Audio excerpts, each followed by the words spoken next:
Hello everyone, welcome back.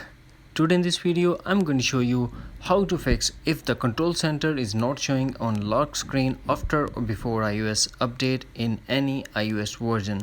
So without wasting any time, let's get started.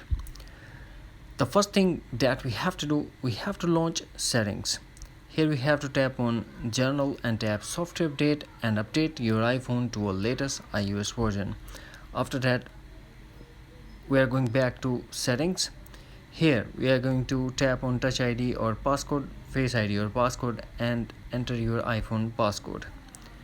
Under Touch ID or Face ID passcode, we have to scroll and make sure that home control option is enabled.